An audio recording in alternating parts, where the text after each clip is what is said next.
Una emocionante historia de redención, amor, pasiones y nuevos comienzos.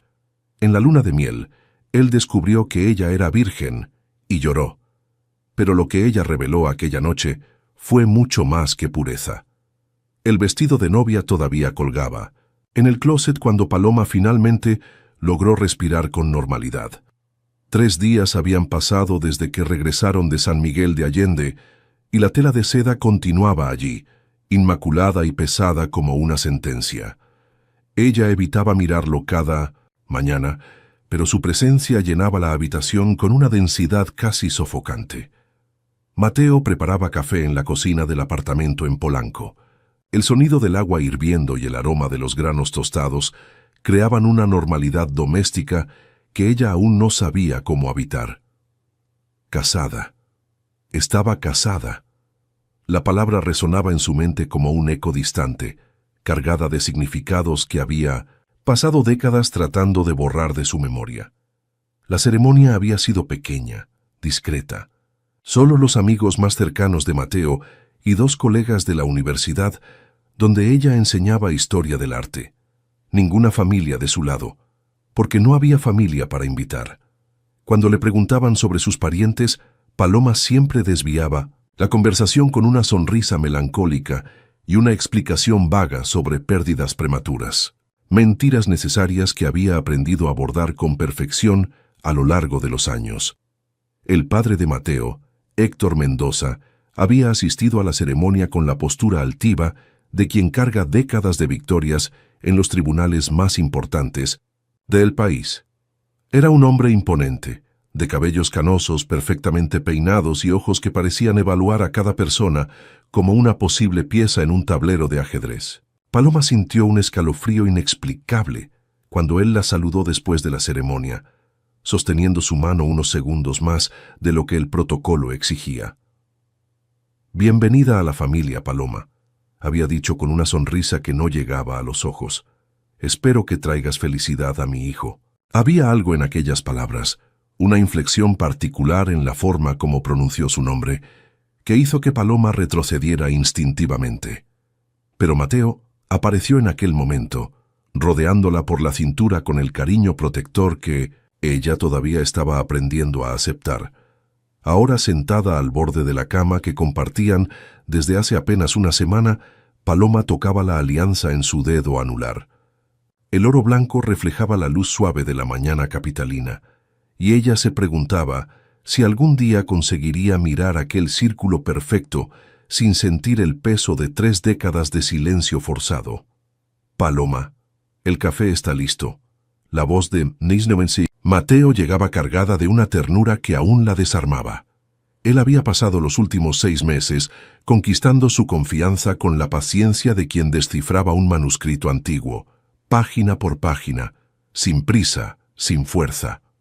Ella se levantó, ajustando la camisola de algodón que escondía las marcas que ningún ojo debería ver. Durante el noviazgo, había conseguido mantener cierta distancia física, justificando su reserva con explicaciones sobre educación conservadora y valores tradicionales.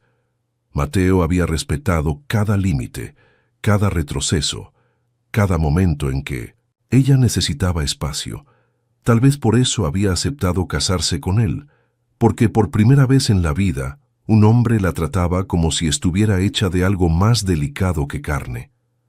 La cocina estaba inundada de luz matinal.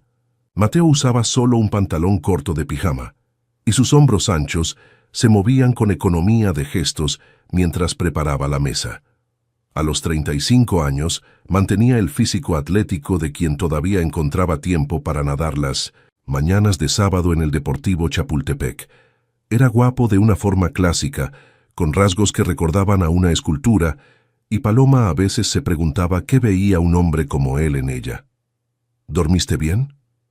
Se acercó depositando un beso suave en su frente. Era siempre así, gestos medidos, cariño sin invasión. Sí, mentira.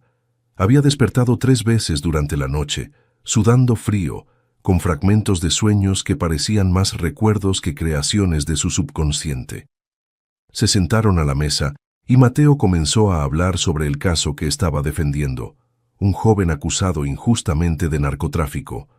Su voz tenía aquella cadencia de abogado acostumbrado a persuadir, pero cuando hablaba con ella, había una suavidad casi musical. Paloma fingía prestar atención, pero su mente vagaba hacia la noche anterior. Ella había pedido bañarse sola, como siempre hacía. En el espejo del baño estudió cada cicatriz, cada marca que contaba una historia que prefería mantener enterrada. Había aprendido a catalogar su propio cuerpo como un mapa de dolores superados, y sabía exactamente dónde se alojaba cada recuerdo físico. La marca en forma de cruz en la base de la espalda, los pequeños puntos circulares en las muñecas, la cicatriz casi imperceptible detrás de la oreja izquierda. Cuando salió del baño, Mateo ya estaba acostado leyendo un libro de jurisprudencia. Ella se acomodó a su lado, manteniendo distancia suficiente para que sus cuerpos no se tocaran completamente. Él apagó la luz sin hacer ningún movimiento en su dirección, solo susurrando, un buenas noches lleno de comprensión. Pero aquella mañana, mientras lo observaba hablar sobre justicia y defensa de los inocentes, Paloma sentía un peso creciente en el pecho, porque sabía que no podría continuar viviendo como una actriz interpretando el papel de esposa. Mateo merecía la verdad, merecía saber con quién se había casado. «Estás distante hoy», observó él, interrumpiendo su propio discurso. «¿Pasó algo?» Paloma levantó los ojos encontrando aquella mirada café-miel que la hacía sentirse simultáneamente segura y expuesta. «Mateo, necesito contarte algo». Él dejó la taza de café, su atención completamente dirigida hacia ella. «Puedes hablar». Pero las palabras se negaban a salir. ¿Cómo explicar 3 décadas de silencio? ¿Cómo traducir al lenguaje humano lo que había vivido en aquel lugar donde las niñas eran moldeadas como vasijas de barro, quebradas y rehechas hasta que no quedara nada de sus formas originales? Es sobre mi pasado, sobre por qué. Charles gesticuló vagamente, como si pudiera señalar todo el comportamiento reservado que él conocía. Mateo extendió la mano sobre la mesa, no para tocarla, sino ofreciendo sus dedos como un puerto seguro en caso de que ella quisiera. «No necesitas contarme nada que no quieras». «Pero quiero, necesito». La voz salía temblorosa. «Porque mereces saber la verdad sobre la mujer con quien te casaste». Fue entonces cuando habló sobre la comunidad Luz Divina. Comenzó despacio, como quien prueba la resistencia de un puente antes de cruzarlo. Contó sobre los 12 años, sobre el padrastro que se decía pastor elegido por Dios, sobre las otras niñas, sobre los votos de silencio y castidad, sobre los castigos que llamaban purificación del alma. Mateo permaneció inmóvil, los dedos entrelazados, el rostro cada vez más tenso conforme ella hablaba. Cuando Paloma mencionó los rituales de preparación y la forma como eran educadas para servir a los elegidos de Dios, vio una vena pulsando en la sien de él. «Paloma, para». La voz salió ronca. «No necesitas». «Sí, necesito». Respiró profundamente. «Porque lo vas a descubrir de cualquier forma. En nuestra primera vez vas a percibir que nunca...». Las palabras se enredaron. «Eres el primer hombre que yo elijo, el primero que quiero que me toque». El silencio que siguió fue denso como el aire antes de una tormenta. Mateo se levantó de la silla y fue hasta la ventana, las manos apoyadas en el alféizar, observando el movimiento de la calle, allá abajo.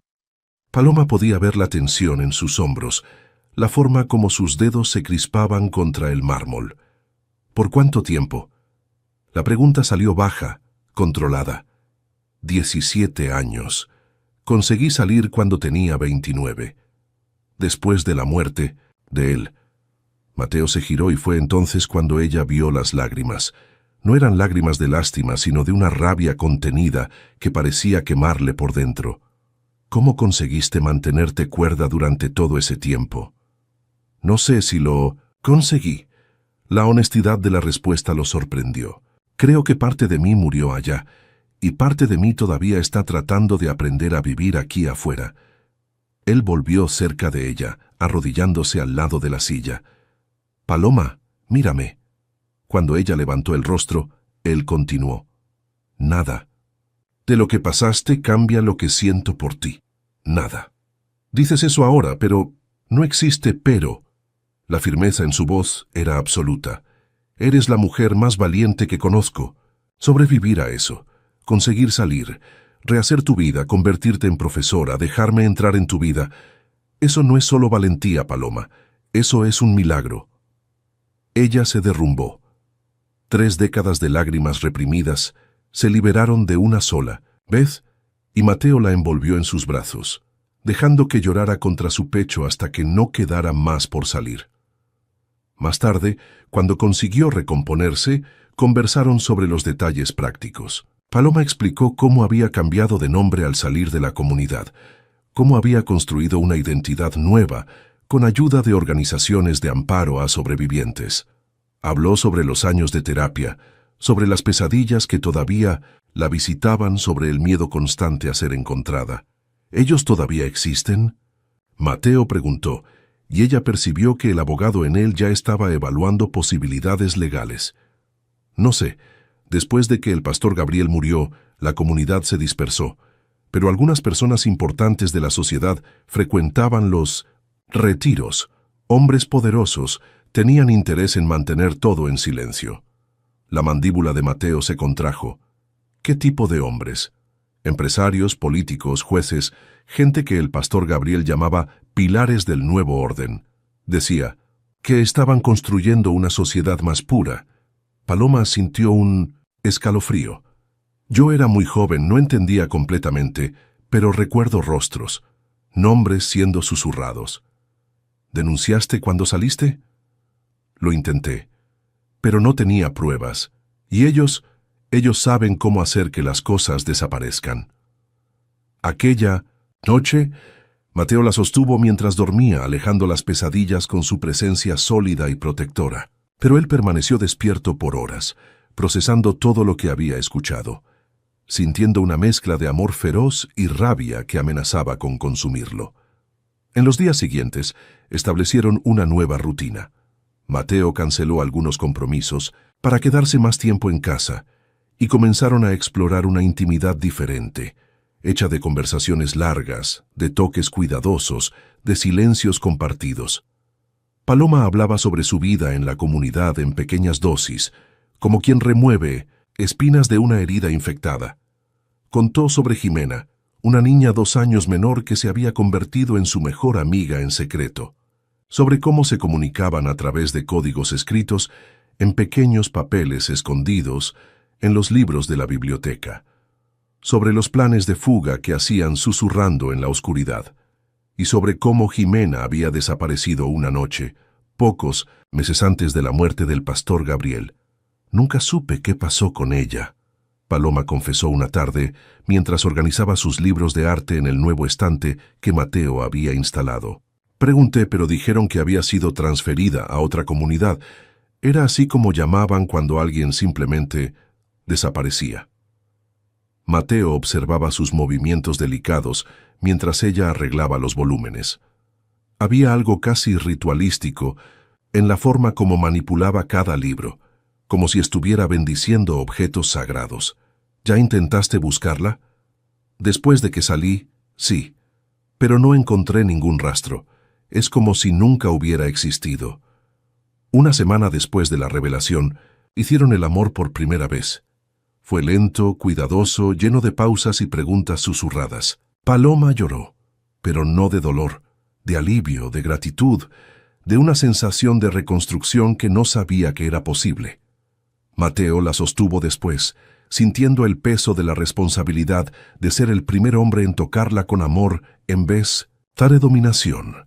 Gracias, ella susurró contra su pecho, y él entendió que no estaba agradeciendo solo por el cuidado, sino por toda una vida nueva que estaba siendo posible. Fue en la mañana siguiente que encontraron la primera nota. Paloma. Bajó para buscar el correo y encontró entre las cuentas y correspondencias un sobre sin remitente. Dentro, un pequeño papel con una caligrafía elaborada casi gótica. Tú perteneces a la alianza, siempre pertenecerás. Sus manos temblaron tanto que el papel cayó al suelo. Aquella caligrafía, Conocía aquella caligrafía. Era la misma del Código de las Novias, el manuscrito que el pastor Gabriel usaba para adoctrinar a las niñas mayores. El mismo que ella había memorizado palabra por palabra durante años de estudios sagrados. Mateo la encontró en el vestíbulo del Pisentosen edificio, pálida como el papel, sosteniendo la nota como si fuera una serpiente venenosa. ¿Qué es eso? Ella no consiguió responder. Solo señaló las palabras, y él vio el reconocimiento y el terror en sus ojos. «Me encontraron», susurró. «¿Saben dónde estoy?» Mateo tomó el papel, estudiando la caligrafía, evaluando el sobre.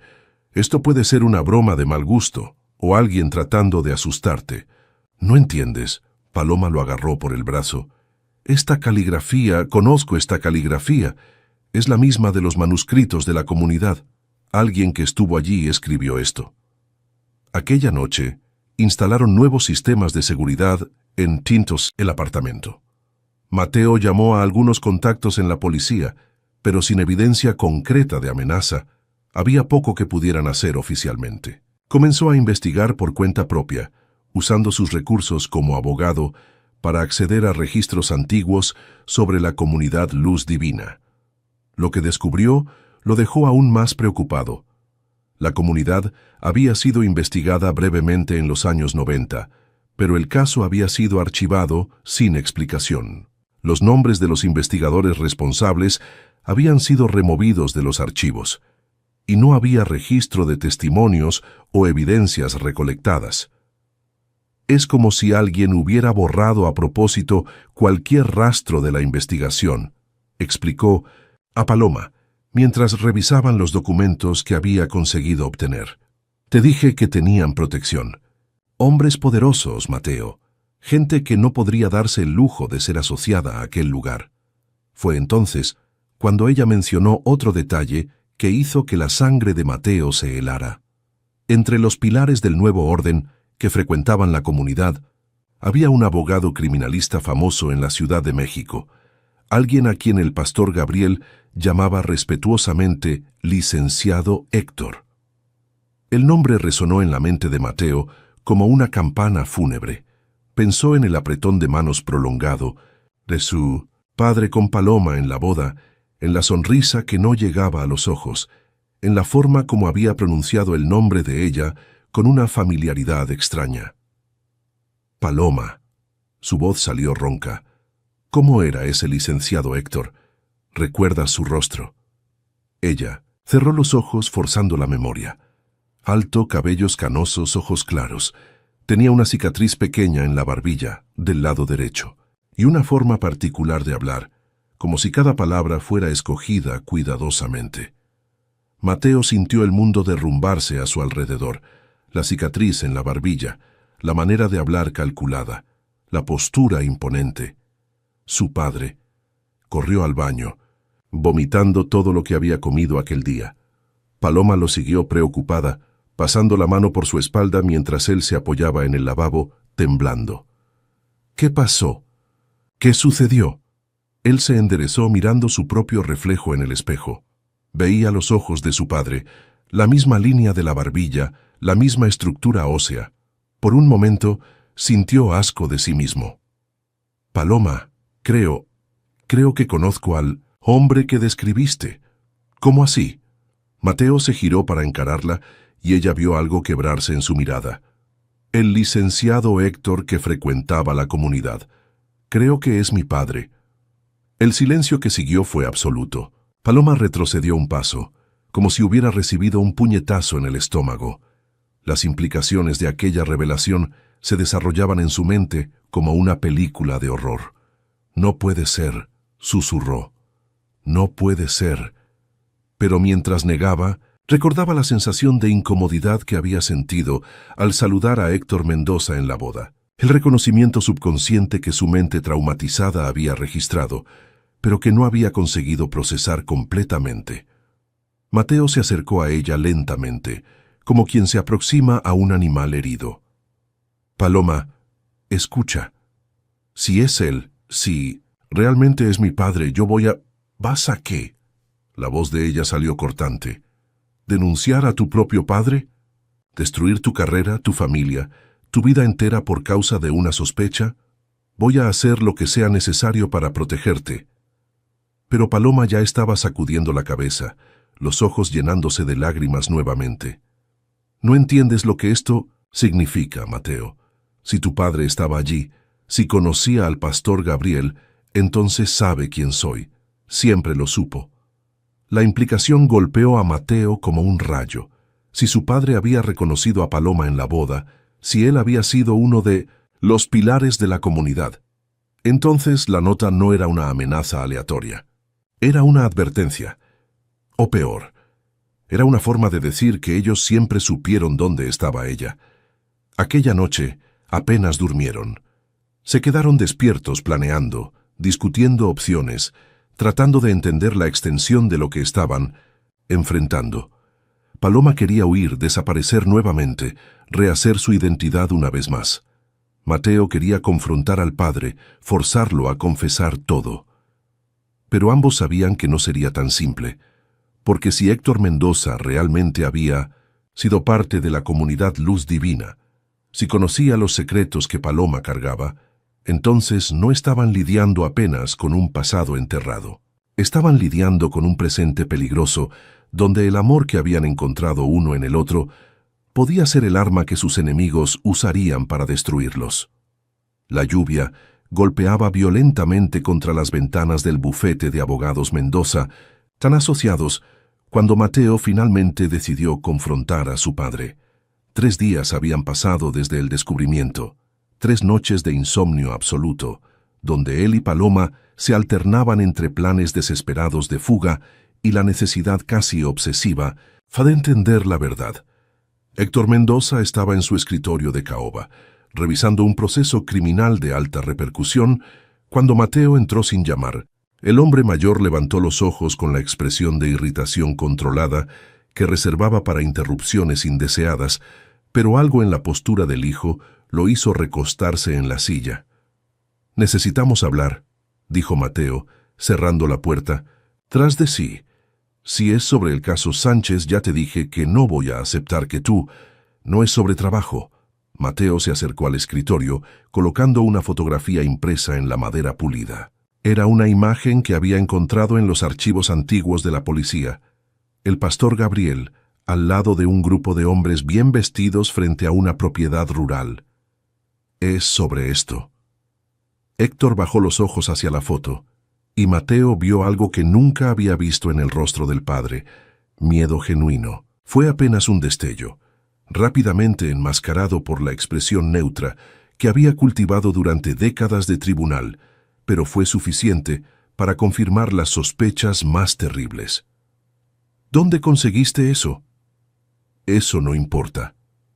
Mateo jaló una silla, sentándose del otro lado del escritorio como si estuviera interrogando a un testigo hostil. «Lo que importa es que estás en esta foto, al lado de Gabriel Torres, conocido como Pastor Gabriel de la comunidad Luz Divina». El silencio que siguió fue tenso como una cuerda a punto de romperse. Héctor tomó la foto, estudiándola por algunos segundos antes de devolverla al hijo. Era un caso. Estaba representando a algunos empresarios que fueron acusados injustamente de financiar actividades irregulares de aquella comunidad religiosa. «Mentira». La palabra salió cortante. «Esta foto es de un retiro, papá. Estás sonriendo, relajado. No pareces estar allí por trabajo». Héctor se levantó, caminando hasta la ventana panorámica, que ofrecía una vista deslumbrante del Paseo de la Reforma. Las luces de la ciudad comenzaban a encenderse en el crepúsculo, creando un mosaico dorado que contrastaba brutalmente con la oscuridad que se había instalado en aquella oficina. «No entiendes los matices de mi trabajo, Mateo. A veces, para mí no necesito defender clientes importantes. Necesitamos infiltrarnos en ambientes incómodos». «Deja de mentir». Mateo golpeó el puño en la mesa haciendo que los portarretratos saltaran. «Sé que conoces a mi esposa. Vi la forma como la miraste en la boda». Héctor se giró lentamente, y por primera vez en la vida, Mateo vio al padre sin la máscara. El hombre que lo encaraba ahora no era el abogado respetado, el patriarca inquebrantable. Era alguien acorralado, peligroso. «Tu esposa», repitió, saboreando las palabras. «Paloma Vega. O sería Esperanza Luz, como era conocida en la comunidad». El nombre golpeó a Mateo como un puñetazo en el estómago. Paloma nunca había mencionado que había usado otro nombre en la secta. Esperanza Luz. Hasta el nombre falso que le habían dado cargaba la crueldad de aquel lugar. «¿Cómo sabes eso?» Héctor volvió al escritorio, abriendo un cajón cerrado con llave. De dentro retiró una carpeta manila amarillenta por el tiempo. «Porque he estado siguiendo la trayectoria de ella desde que salió de la comunidad, porque Gabriel era mi amigo, y porque tú, mi hijo, te casaste con una de las propiedades más valiosas que aquel lugar jamás produjo». «¿Propiedad?» La palabra salió como un rugido. «No te hagas el ingenuo, Mateo. Siempre supiste que había algo especial en tu Paloma, aquella pureza, aquella vulnerabilidad controlada, aquella forma de mirar el mundo como si estuviera siempre al borde de quebrarse o entregarse completamente». Héctor abrió la carpeta, revelando decenas de fotografías y documentos. Ella fue moldeada para ser perfecta. Años de entrenamiento, de disciplina, de preparación para servir a hombres que supieran apreciar su singularidad. Mateo se levantó tan bruscamente que la silla cayó hacia atrás. «Estás hablando de mi esposa, como si fuera un objeto». «No un objeto, una obra de arte». Héctor hojeaba las fotografías con una reverencia obscena. Gabriel tenía un talento extraordinario para identificar niñas con potencial y transformarlas en compañeras ideales. Paloma, o Esperanza, era una de sus creaciones más refinadas. Era una niña que ustedes torturaron y abusaron. La educamos, la preparamos para una vida con propósito. Y mira el resultado. Se convirtió en una mujer culta, refinada, capaz de amar de forma absoluta e incondicional. ¿Cuántas mujeres conoces capaces de esa entrega total? Mateo sintió la bilis subir por su garganta.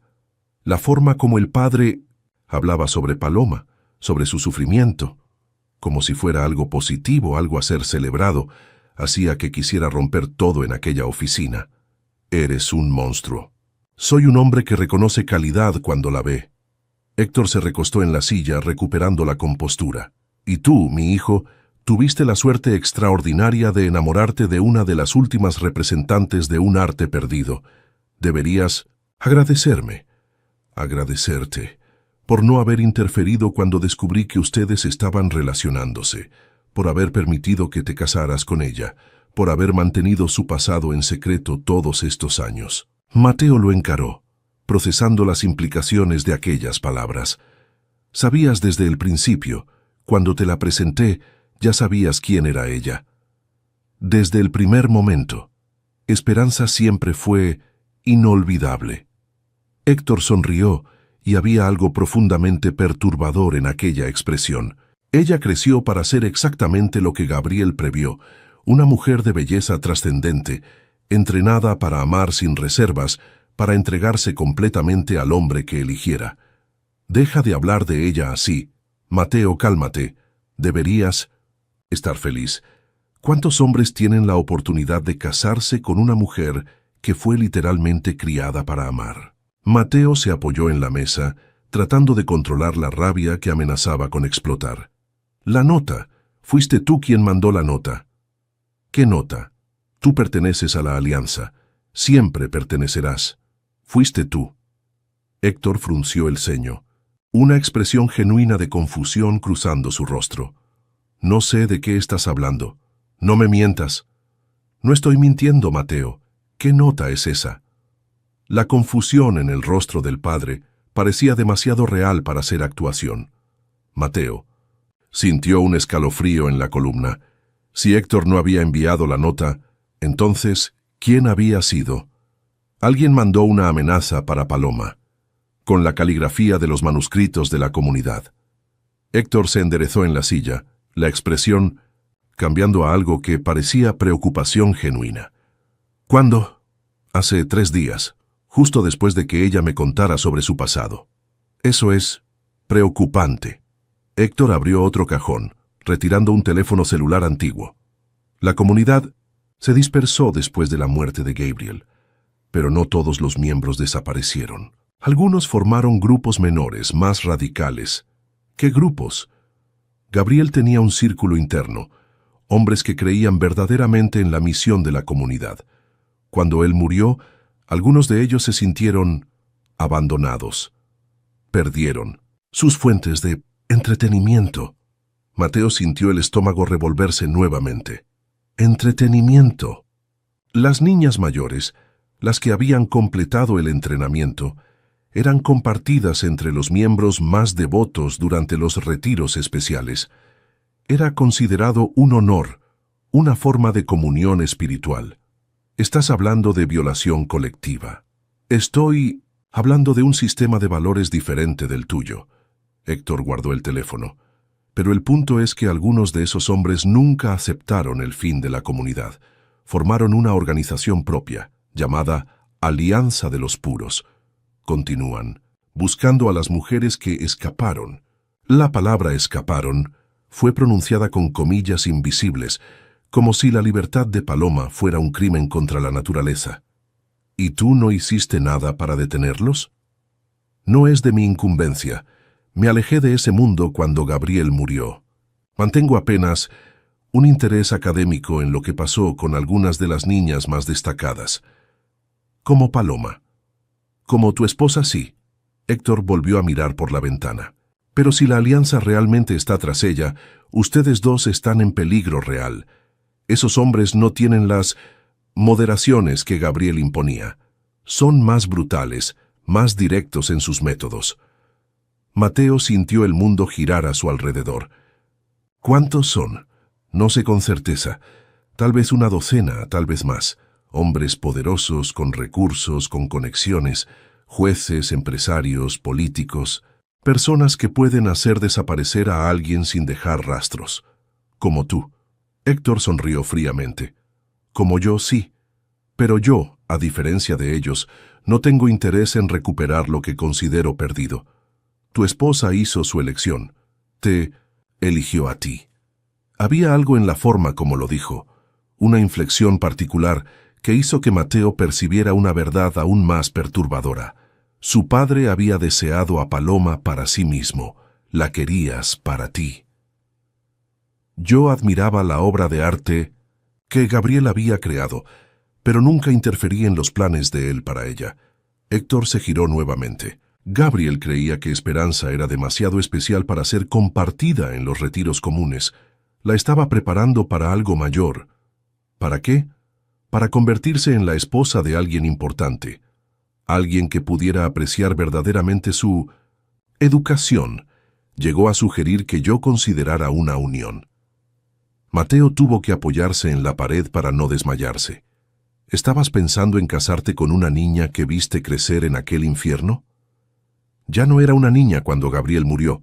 Era una mujer de 29 años, entrenada para ser la compañera perfecta. Pero entonces ella huyó antes de que los planes se concretaran. Escapó. No huyó. Escapó. Como quieras llamarlo. Héctor volvió al escritorio, organizando los papeles.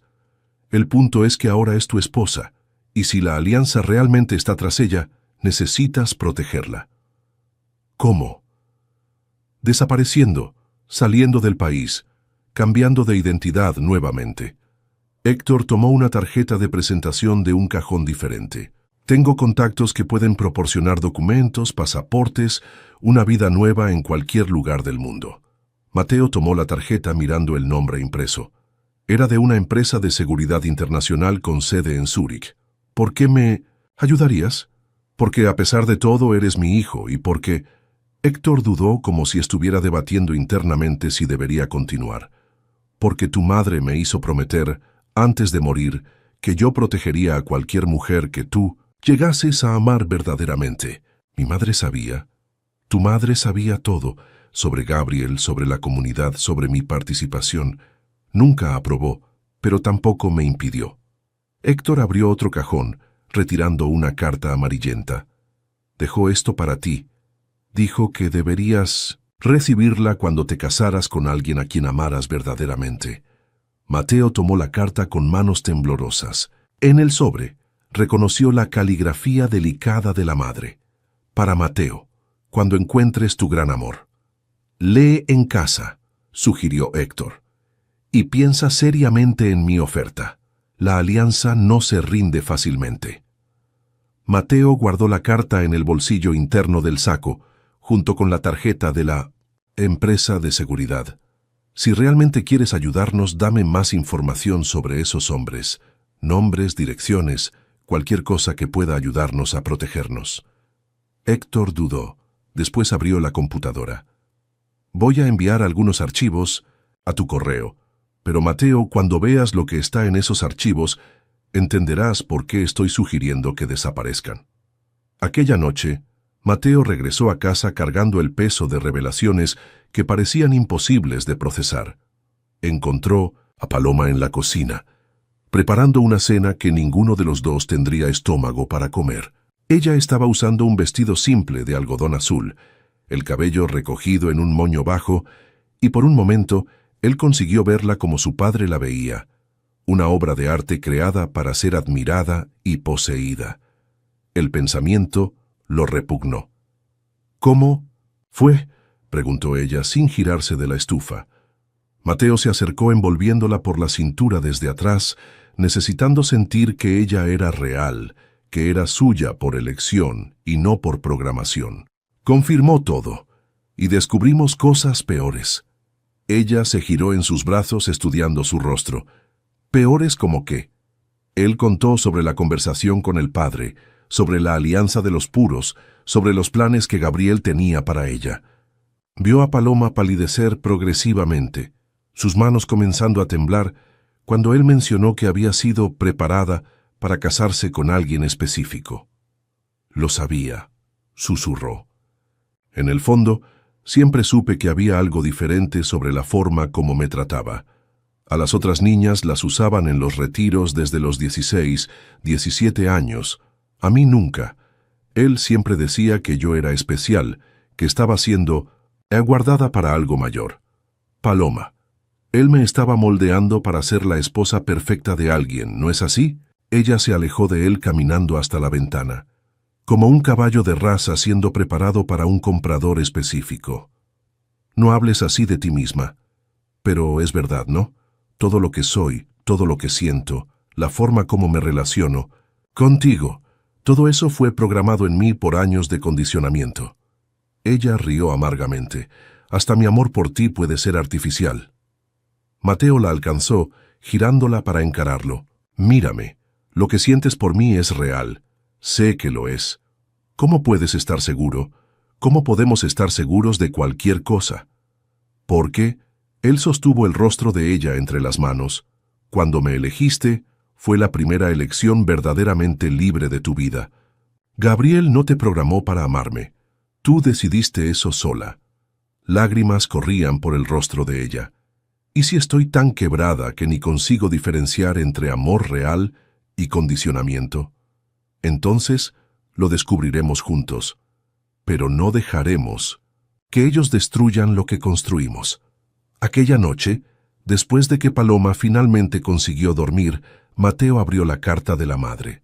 Las páginas amarillentas temblaron en sus manos conforme leía.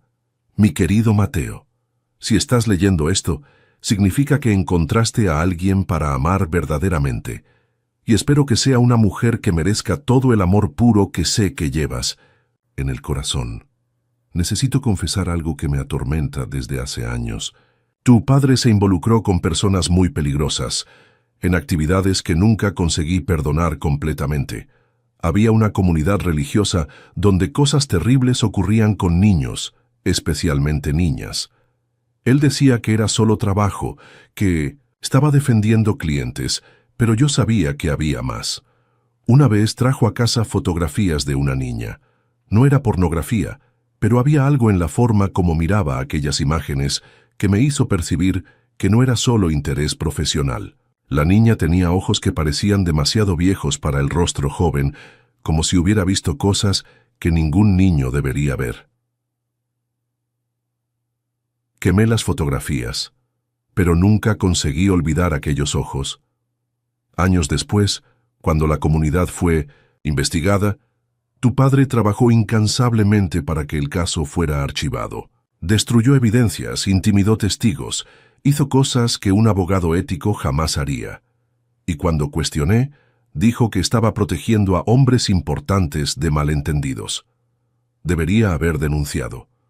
Debería haber encontrado una forma de salvar a aquellas niñas. Pero yo era cobarde. Tenía miedo de perder nuestra vida, nuestro estatus, nuestra familia, y por eso cargo la culpa de cada niño que no salvé. Si la mujer que amas tiene cualquier relación con aquel lugar terrible, protégela. Protégela de tu padre. Protégela de los hombres que todavía creen que pueden poseer a otros seres humanos. Protégela hasta de mí, que fallé cuando podría haber hecho la diferencia. Y Mateo, si ella consiguió sobrevivir a aquel infierno y aún así aprender a amar, entonces es más fuerte que cualquiera de nosotros.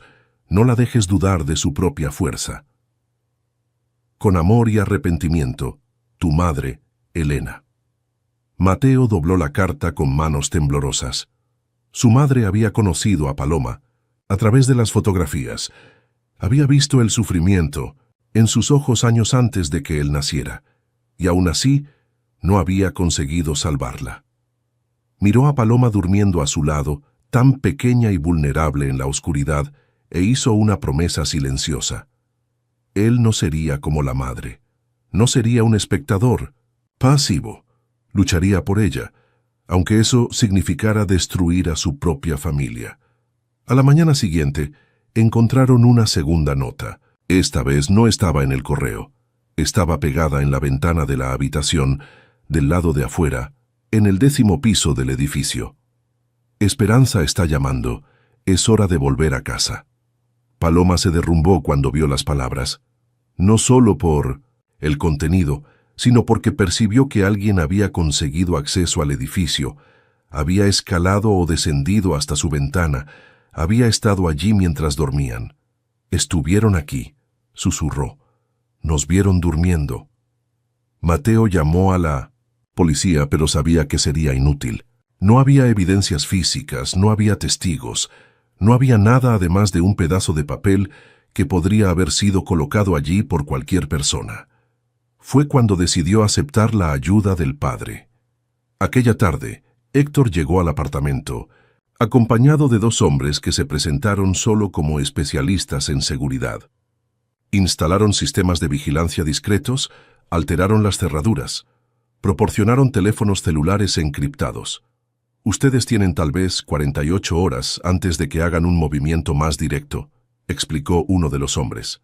La alianza está probando sus defensas, mapeando su rutina. El próximo paso será un abordaje más físico. Paloma estaba sentada en el sofá, abrazando una almohada, pareciendo menor y más frágil que nunca. ¿Cuántas otras mujeres ya atraparon? En los últimos 2 años, al menos 5 exmiembros de la comunidad desaparecieron. Todas reaparecieron después de algunas semanas, pero el hombre dudó. ¿Pero qué?, preguntó Mateo. Regresaron.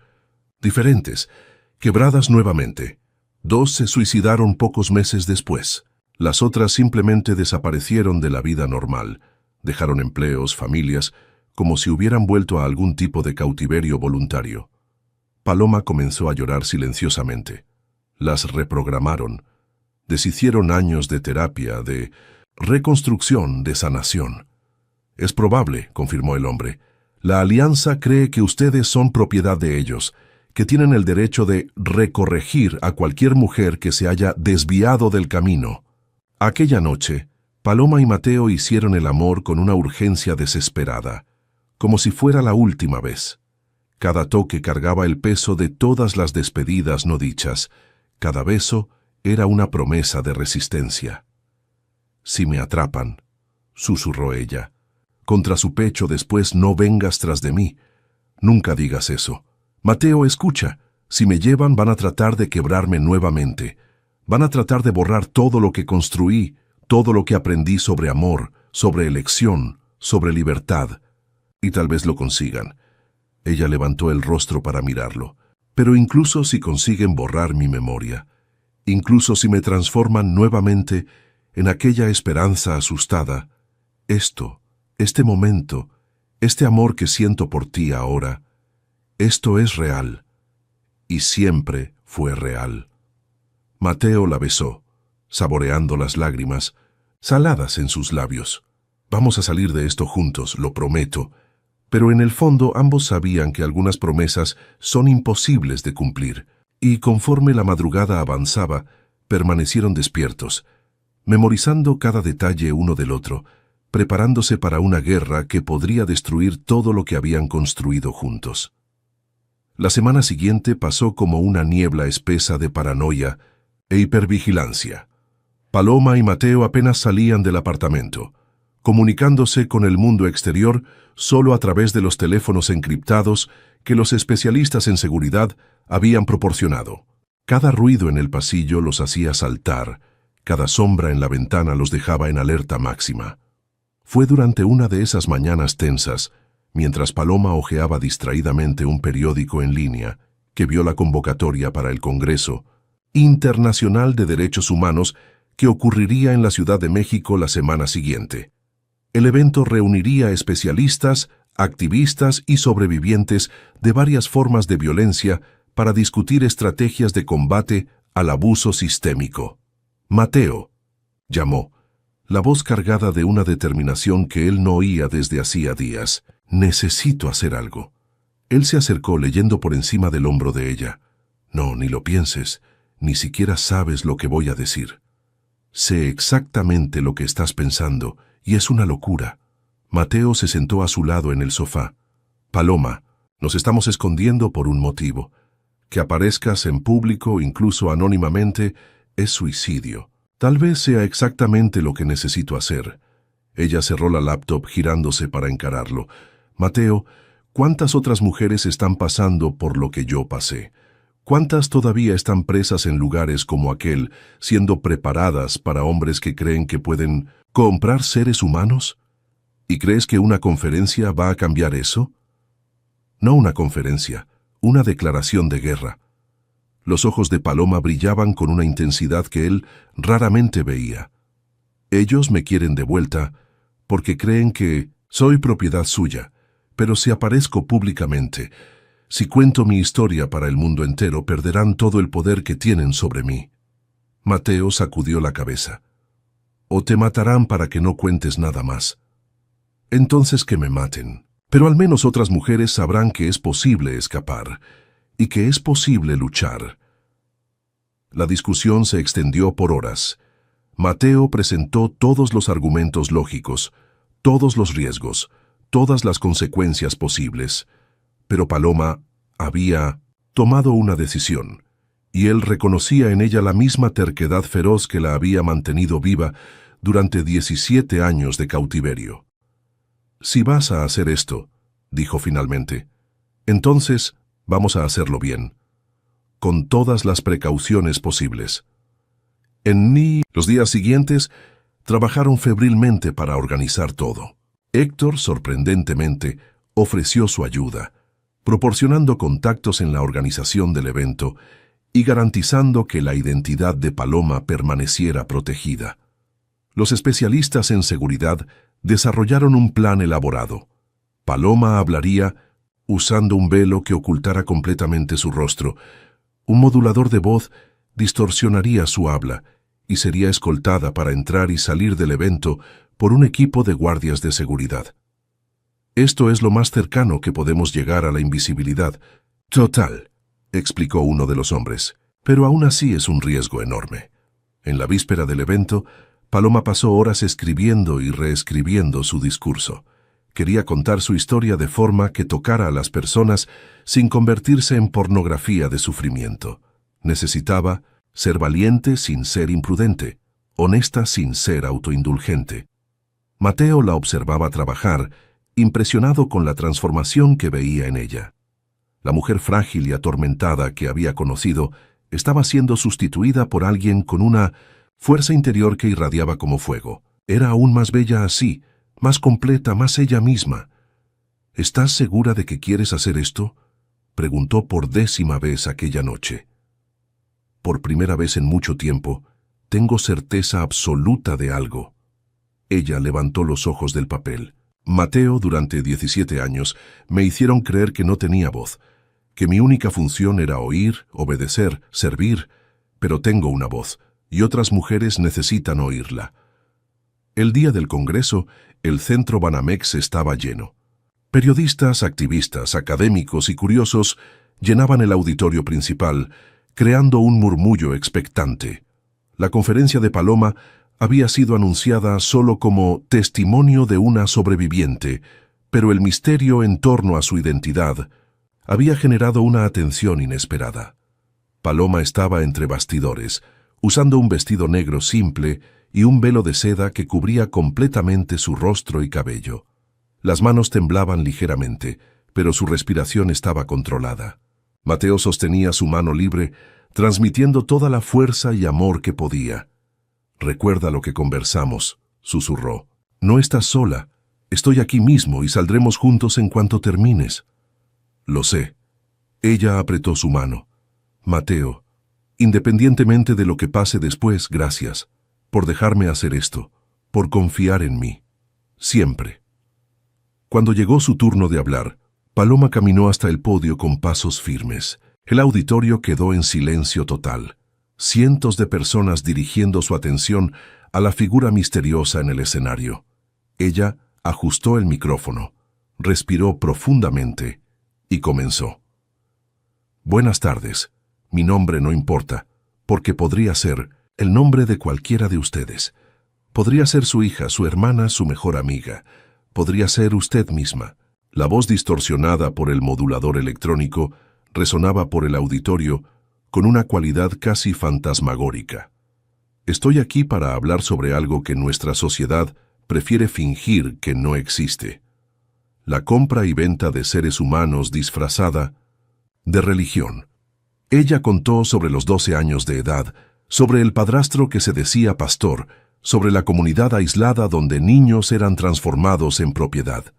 No entró en detalles gráficos, pero pintó un cuadro claro de la manipulación psicológica, del condicionamiento sistemático, de la forma como niñas eran moldeadas para convertirse en compañeras ideales para hombres poderosos. Ustedes pueden estar pensando que esto es algo que ocurre en países distantes, en culturas que no comprendemos. Pero estoy aquí para decir que esto ocurre aquí, en México. Ocurre en mansiones elegantes, en propiedades rurales aisladas, en comunidades religiosas que se esconden detrás de fachadas respetables. El auditorio estaba absolutamente silencioso. Personas grababan con teléfonos celulares, periodistas garabateaban frenéticamente en sus libretas. Durante 17 años me hicieron creer que no tenía valor más allá de aquel que los hombres decidieran darme. Me enseñaron que cuestionar era pecado, que resistir era locura, que amar era apenas una forma de servir mejor. Pero estaban equivocados. Paloma hizo una pausa, mirando a través de la cortina de seda hacia el mar, de rostros atentos. Conseguí escapar a los 29 años. Tuve que aprender a vivir en el mundo real como si fuera una alienígena visitando un planeta desconocido. Tuve que aprender que mi cuerpo me pertenecía, que mi mente era mía para usar, que podía elegir a quién amar y cómo amar. Habló sobre la dificultad de confiar, sobre los años de terapia, sobre la lucha constante contra voces internas que todavía susurraban que no merecía felicidad. Y entonces, sorprendiéndose incluso a sí misma, habló sobre Mateo. Encontré a un hombre que me enseñó que amor no es posesión, que intimidad no es dominación, que elección es un derecho, no un privilegio. Su voz se quebró ligeramente. Y ahora las personas que me mantuvieron prisionera por tanto tiempo quieren llevarme de vuelta, porque creen que una vez propiedad, siempre propiedad. El auditorio estaba visiblemente emocionado. Varias personas lloraban abiertamente. Estoy aquí hoy porque quiero que otras mujeres sepan. Es posible escapar. Es posible reconstruir. Es posible amar y ser amada de verdad. Pero también estoy aquí como una advertencia. Esos hombres todavía existen. Esos sistemas todavía funcionan. Y mientras permanezcamos en silencio, otros niños continuarán siendo robados de sus propias vidas. Respiró profundamente para el final. Mi nombre puede no importar, pero mi voz importa. Y hoy uso esta voz para decir, no somos propiedad de nadie, nunca fuimos y nunca seremos. El auditorio estalló en aplausos. Personas se levantaron gritando apoyo, algunas llorando fuerte. Paloma permaneció en el podio por algunos segundos, absorbiendo la energía de cientos de personas que habían recibido su verdad y la habían transformado en algo poderoso. Mateo la esperaba entre bastidores, los ojos brillando de orgullo. «Fuiste increíble», susurró envolviéndola en sus brazos. Me sentí como si hubiera gritado después de décadas de susurros. Salieron por la salida de emergencia, escoltados por el equipo de seguridad. Pero incluso antes de llegar al auto, el teléfono de Mateo comenzó a sonar. Era Héctor. Necesitan salir de la ciudad. Ahora. ¿Qué pasó? Su conferencia ya está siendo transmitida en vivo en todas las redes sociales. Se viralizó en 1900 a menos de una hora. Y acabo de recibir una llamada. ¿Saben quién es ella? El corazón de Mateo se desplomó. ¿Cómo? Alguien en la organización del evento los informó. Tienen tal vez 2 horas antes de que aparezcan en su apartamento. En el auto, camino a casa, escucharon la cobertura de la conferencia en 1900 en la radio. Hashtags como «No somos propiedad de nadie» y «Voz de la Resistencia» ya estaban entre los temas más comentados del país. Otras mujeres comenzaban a compartir sus propias historias, creando una ola de denuncias que crecía cada minuto. «Lo conseguiste», dijo Mateo maravillado. «En 1 hora hiciste más para exponer a esos hombres que décadas de investigaciones policiales». Pero Paloma estaba tensa, mirando constantemente por el retrovisor. «Eso también significa que ahora no tienen nada que perder viniendo tras de mí». Llegaron al apartamento en tiempo récord. Tenían 1 hora para hacer las maletas y desaparecer, siguiendo el plan de contingencia que Héctor había preparado. Pero cuando abrieron la puerta del apartamento, supieron inmediatamente que era demasiado tarde.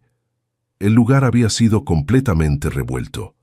Muebles rotos, libros esparcidos por el suelo, ropa rasgada. En las paredes, con pintura roja, frases que hicieron a Paloma tambalearse. «El silencio es sagrado, y Esperanza volverá a casa. Estuvieron aquí», susurró. «Nos vieron, saben todo sobre nosotros». Mateo llamó inmediatamente a los especialistas en seguridad, pero la llamada se cortó en medio de la conversación. Intentó nuevamente. Nada. Los teléfonos encriptados estaban muertos. «Necesitamos salir de aquí ahora», dijo tomando a Paloma por la mano. Pero cuando abrieron la puerta hacia el pasillo, 3 hombres los esperaban. Eran grandes, bien vestidos, con la postura tranquila de quien estaba completamente en control de la situación. «Licenciado Mendoza», dijo el hombre del medio, sonriendo cordialmente. «Señora Mendoza, o deberíamos decir Esperanza». Mateo se colocó frente a Paloma. «Salgan de nuestro camino. Me temo que no es posible. Ustedes causaron bastante inconveniente hoy. La Alianza no aprecia cuando sus propiedades hacen presentaciones públicas no autorizadas. Ella no es propiedad de nadie». «Oh, pero sí, lo es». El hombre sacó un documento del bolsillo interno del saco. Esperanza Luz fue legalmente adoptada por la comunidad Luz Divina en 1991, cuando tenía 12 años. Como el pastor Gabriel era su tutor legal, y la Alianza es la sucesora oficial de la comunidad.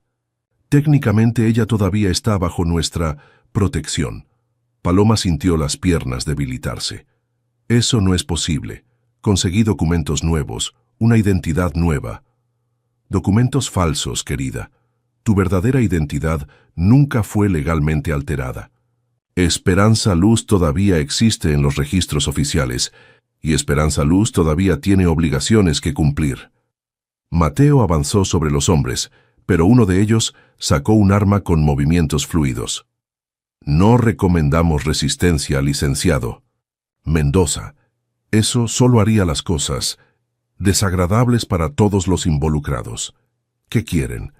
Queremos que Esperanza vuelva a casa, que complete su educación, que aprenda a valorar nuevamente el silencio y la obediencia. El hombre sonrió a Paloma. Tu pequeña presentación hoy mostró que todavía hay mucho trabajo por hacer para corregir tu programación defectuosa. Paloma se adelantó colocándose al lado de Mateo. No iré con ustedes. Oh, pero sí irás. Porque si no vienes, tu marido sufrirá un accidente muy lamentable y después vendremos a buscarte de cualquier forma. La amenaza flotó en el aire como humo tóxico. Paloma miró a Mateo, viendo la rabia y la desesperación en sus ojos. Él estaba calculando las probabilidades, buscando una salida, una forma de luchar, pero ella sabía que no había. Si voy con ustedes, dijo calmadamente, ¿lo dejan en paz? Paloma, no. Mateo la agarró por el brazo. No hagas esto. Si ella viene con nosotros voluntariamente y si promete comportarse adecuadamente durante la reeducación, no tenemos interés en perjudicarlo, licenciado Mendoza. Usted no es culpable por la rebeldía de ella. Paloma se giró hacia Mateo, colocando las manos en su rostro. Te amo. Recuerda eso, no importa lo que pase. Lo que sentimos es real. Siempre fue real. Paloma, no. Vamos a encontrar otra forma. No hay otra forma. Ella lo besó larga y desesperadamente. Y no vengas tras de mí. Promételo. Jamás prometeré eso. Entonces promete que seguirás vivo, que continuarás luchando, que encontrarás a otras mujeres como yo y las ayudarás. Lágrimas corrían por su rostro. Promete que nuestra historia no terminará aquí. Antes de que él pudiera responder, ella se alejó y caminó en dirección a los hombres. Muy sabia, dijo el líder, haciendo un gesto para que se colocara entre ellos. Esperanza siempre fue inteligente. Fue por eso que el pastor Gabriel la eligió para grandes cosas. Bajaron por el elevador en silencio. Paloma mantuvo los ojos fijos en los números que cambiaban, negándose a mirar atrás. Sabía que si veía a Mateo una vez más, perdería el valor de protegerlo. En la planta baja, un auto negro los aguardaba. Paloma entró voluntariamente, sabiendo que cada kilómetro la alejaba más de la vida que había construido, pero también sabiendo que su voz había sido escuchada, que otras mujeres estaban encontrando valor para hablar, que algo había cambiado irrevocablemente. Mientras el auto se alejaba por la noche de la Ciudad de México, tocó la alianza que todavía usaba. No importaba dónde la llevaran, no importaba lo que hicieran con ella. Había amado y sido amada, verdaderamente, y eso ellos nunca podrían quitárselo. Mateo permaneció en el pasillo mucho tiempo después de que el elevador descendió. Sus puños sangraban de tanto golpear la pared. Su garganta estaba ronca de tanto gritar. Cuando finalmente consiguió moverse, volvió al apartamento destruido y se arrodilló en medio de la devastación. En su escritorio de trabajo, encontró una carpeta que no estaba allí antes. Dentro, fotografías de una propiedad rural, mapas, planos arquitectónicos y una nota manuscrita. Si quieres recuperar a tu esposa, ven solo a la Hacienda Luz Eterna, en Cuernavaca. Tienes 48 horas para decidir si prefieres tener una vida sin ella o morir intentando salvarla. La elección es tuya, pero recuerda, Esperanza necesita aprender que desafiar a la alianza tiene consecuencias. Mateo dobló la nota, guardó las fotografías y tomó el teléfono. Llamó al único número que sabía que todavía funcionaría. «Papá», dijo cuando Héctor atendió, «necesito tu ayuda, y esta vez no acepto un no como respuesta». Del otro lado de la línea hubo una pausa larga. Entonces la voz cansada de Héctor. «Ya estaba esperando tu llamada. Voy a buscarte en 20 minutos». Mientras esperaba, Mateo arregló rápidamente algunas cosas esenciales en una mochila. No sabía si volvería vivo de aquella misión, pero sabía que no podía vivir sabiendo que no lo había intentado. Paloma había sido lo suficientemente valiente para enfrentar sus demonios públicamente. Ahora era su turno. Afuera, la ciudad continuaba hirviendo con las repercusiones de la conferencia. No somos propiedad de nadie continuaba creciendo. Otras mujeres continuaban encontrando sus voces. Paloma había encendido una llama que no podría ser apagada. Pero primero, él necesitaba salvarla de las tinieblas que amenazaban con consumirla nuevamente. Y si fuera necesario, descendería al infierno para traerla de vuelta. La hacienda Luz Eterna se encontraba escondida en las montañas de Cuernavaca, una propiedad de más de 500 hectáreas rodeada por muros altos y vegetación densa. Héctor conducía, en silencio por la carretera serpenteante, los faros del auto cortando la oscuridad de la madrugada. Mateo estaba en el asiento del pasajero, verificando por 10ª vez la pistola que el padre había conseguido para él. ¿Estás seguro de que sabes lo que estás haciendo? Héctor preguntó, los ojos fijos en la carretera. No tengo la menor idea, Mateo respondió honestamente, pero no puedo dejarla allí. Habían pasado las últimas 36 horas planeando meticulosamente. Héctor había usado sus contactos para obtener planos arquitectónicos de la propiedad, registros de seguridad, incluso los horarios de cambio de guardia. La hacienda funcionaba como un centro de retiro espiritual oficialmente, pero en la práctica era una prisión privada donde la alianza mantenía a mujeres que intentaban escapar de sus garras. Mateo, necesito que entiendas una cosa, dijo Héctor, disminuyendo la velocidad conforme se aproximaban a la entrada principal. Lo que vas a ver allí dentro te cambiará para siempre.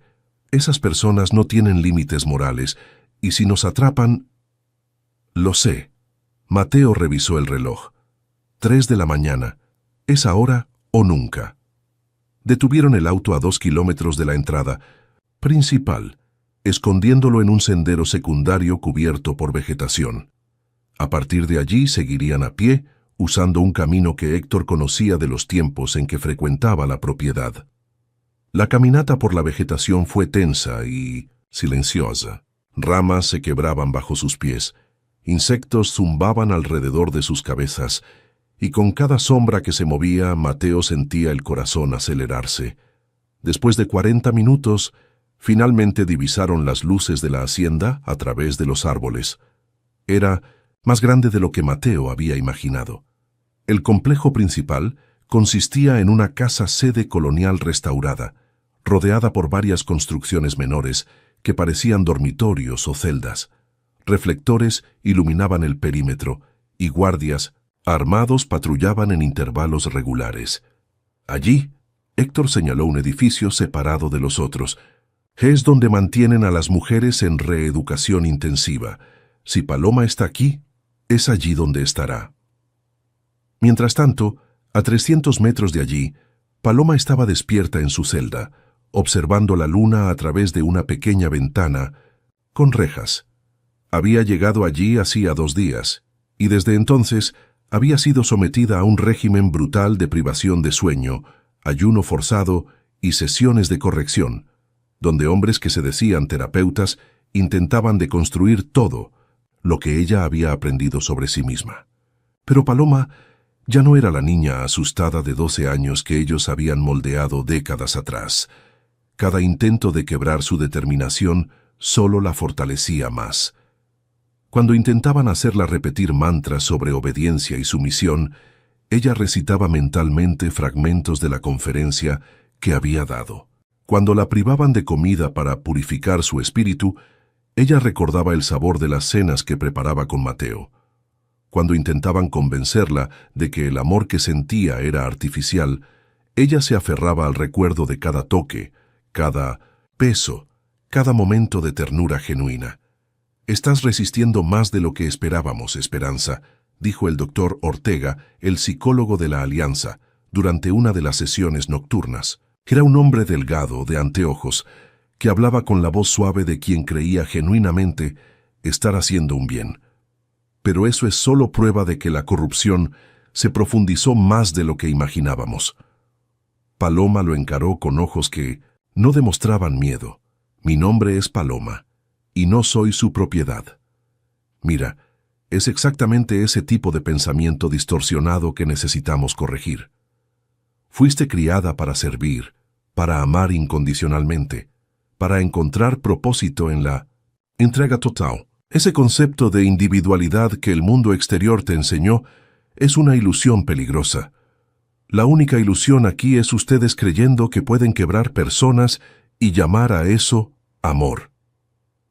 El doctor Ortega hizo anotaciones en su tablilla. Vamos, aumentar las sesiones a 4 veces al día y reduce su ración a la mitad. El hambre ayuda a la mente a concentrarse en lo que realmente importa. Cuando él salió, Paloma se acostó en el delgado colchón que servía de cama, cerrando los ojos para conservar energía. Pero no estaba sola en su resistencia. A través de las paredes delgadas, podía oír a otras mujeres. Algunas lloraban, otras murmuraban oraciones o mantras que hacía mucho tiempo no escuchaba, pero ocasionalmente, muy bajito, escuchaba susurros de rebeldía. «Psst», vino una voz de la celda contigua. «¿Eres nueva?» Paloma se aproximó a la pared. «Llegué hace 2 días. ¿Tú estás aquí desde hace cuánto tiempo?» 8 meses. Era Ana. Ahora me llaman Serenidad. El corazón de Paloma se encogió. «Ana, ¿tú también escapaste de una comunidad?» «Conseguí salir hace 3 años. Me casé, tuve una hija, estaba reconstruyendo mi vida, hasta que me encontraron». La voz temblaba. Llevaron a mi hija también. Dijeron que será educada adecuadamente desde pequeña, para no cometer los mismos errores que yo. Paloma sintió una rabia fría tomando cuenta de su pecho. «¿Dónde está tu hija?» «En el pabellón infantil, con otros niños que ellos recolectaron». Ana comenzó a llorar bajito. «Tiene apenas 4 años. Ana, escucha, vamos a salir. De aquí. Todas nosotras». «Eso es imposible. Tienen guardias, cámaras, perros, e incluso si consiguiéramos escapar, ¿a dónde iríamos? Tienen contactos en todos lados. Entonces, vamos a hacer suficiente ruido para que todos nos escuchen». En las horas siguientes, Paloma comenzó a comunicarse con las otras mujeres a través de las paredes, pasando mensajes de celda en celda como un teléfono sin hilo. Descubrió que había 19 mujeres en el edificio, todas exmiembros, de comunidades similares que habían intentado rehacer sus vidas en el mundo exterior. Algunas estaban allí desde hacía años, ya parcialmente reacondicionadas. Otras, como ella, eran recién llegadas y todavía mantenían la llama de la resistencia encendida. Mientras Paloma organizaba una revuelta silenciosa desde el interior, Mateo y Héctor observaban el complejo desde las sombras del bosque. Habían contado al menos 12 guardias, sistemas de cámaras sofisticados y sensores de movimiento en el perímetro. Un ataque directo sería suicidio. «Necesitamos crear una distracción», susurró Héctor. «Algo que desvíe la atención de la seguridad del edificio principal». «¿Cómo qué?» Héctor señaló un galpón menor al lado de la casa sede. «Allí es donde guardan los generadores de energía.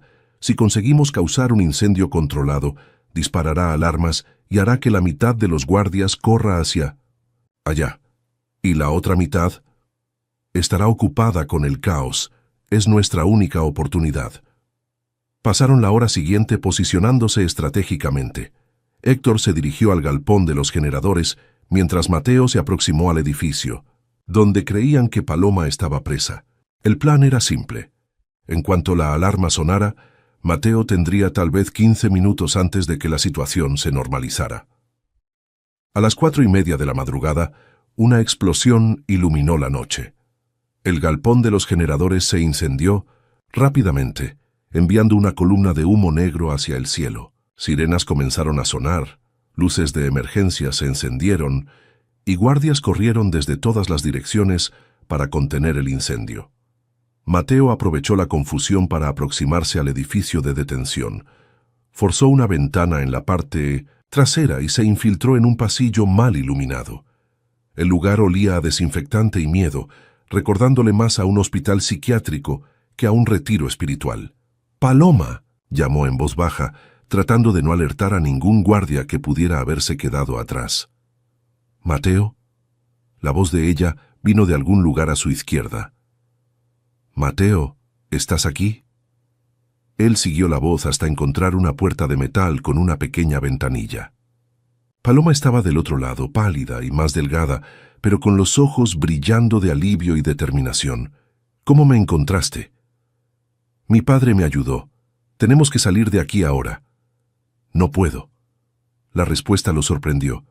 «Hay otras mujeres aquí, Mateo. 19 en total, y niños, no puedo irme y dejarlas. Paloma, no tenemos tiempo, entonces vamos a hacer tiempo». Ella se alejó de la puerta. «Hay una llave maestra en la oficina del doctor Ortega, al final del pasillo. Si conseguimos tomarla, podemos liberar a todas al mismo tiempo». Mateo dudó. El plan original era llevar a Paloma y huir, pero cuando vio la determinación en sus ojos, supo que ella no saldría de allí sin las otras mujeres. «¿Dónde queda la oficina?» «Tercera puerta a la derecha. Pero cuidado, él a veces duerme allí durante las madrugadas». Mateo encontró la oficina parcialmente abierta. El doctor Ortega estaba durmiendo en un sillón reclinable, un libro sobre psicología conductual, abierto en su regazo. En su escritorio, Mateo encontró un manojo de llaves y lo que parecía ser un archivo con fotografías e información sobre todas las mujeres presas allí. Fue cuando vio una carpeta marcada con «próximas adquisiciones» que su sangre se heló. Dentro había fotografías de decenas de mujeres jóvenes, todas con información personal detallada. Dónde vivían, dónde trabajaban, sus relaciones. Era una lista de cacería. Una de las fotografías lo hizo detenerse completamente.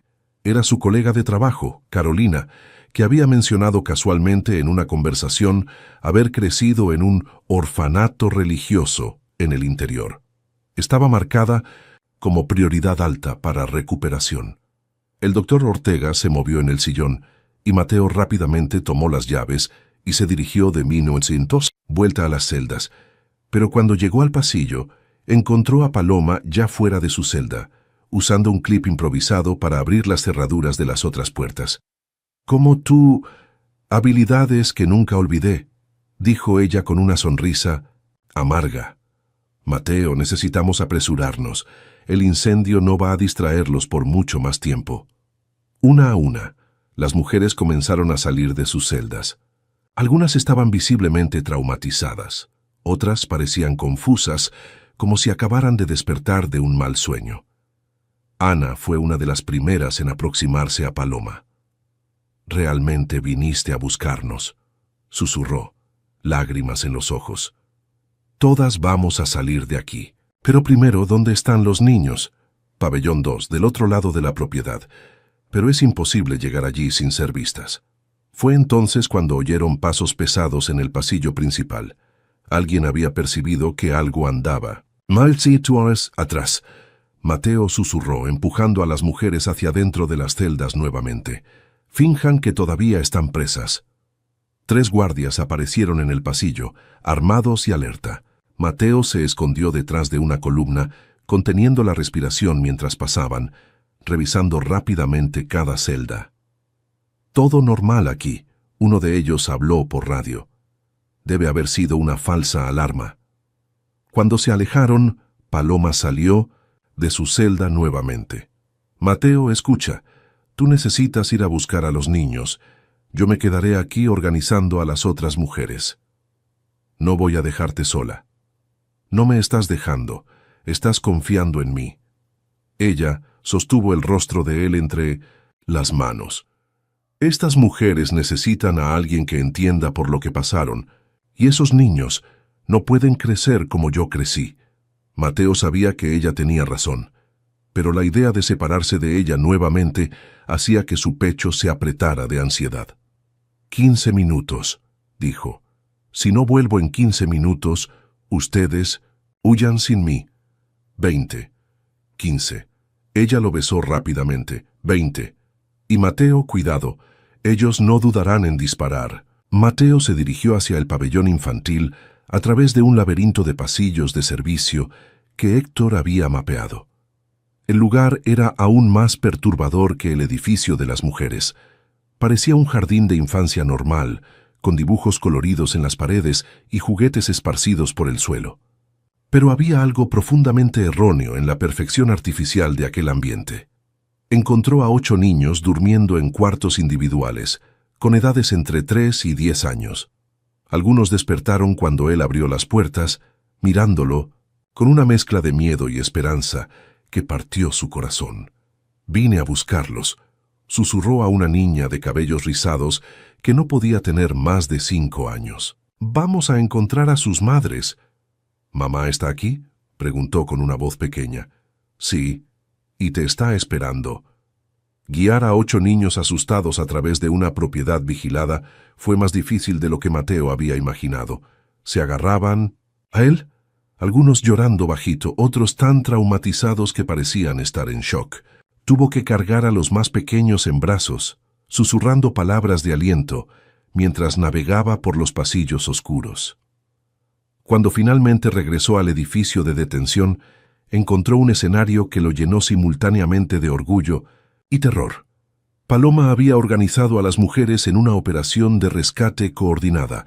Algunas montaban guardia en las ventanas, otras improvisaban armas con objetos que encontraban por el pasillo.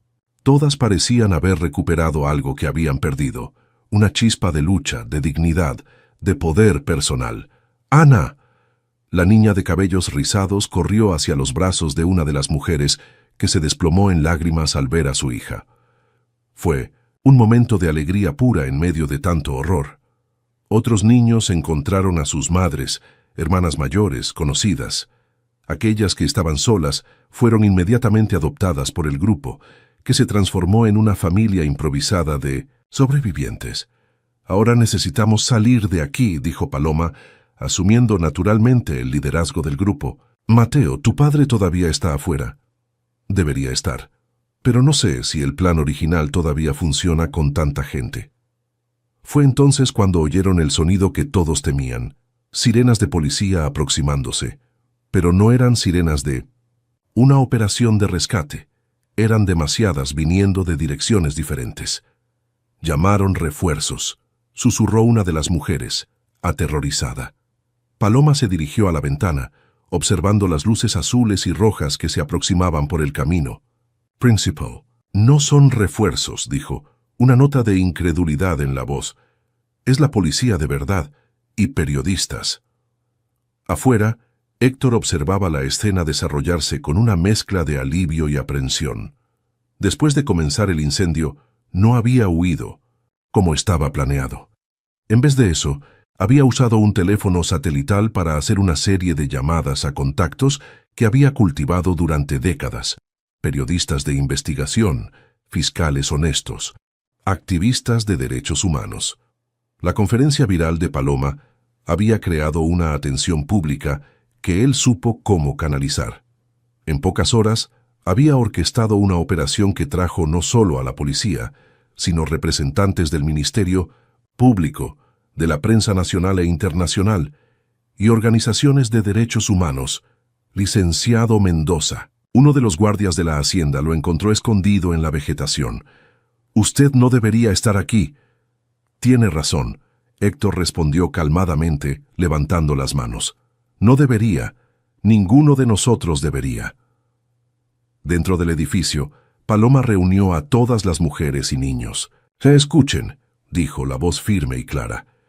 «Vinieron a buscarnos, la policía de verdad, periodistas, gente que va a escucharnos. Pero cuando salgamos de aquí saldremos juntas. Nadie se queda atrás, nadie se esconde. Todas vamos a contar nuestras historias». «¿Y si intentan silenciarnos nuevamente?», Ana preguntó. «Entonces gritaremos más fuerte».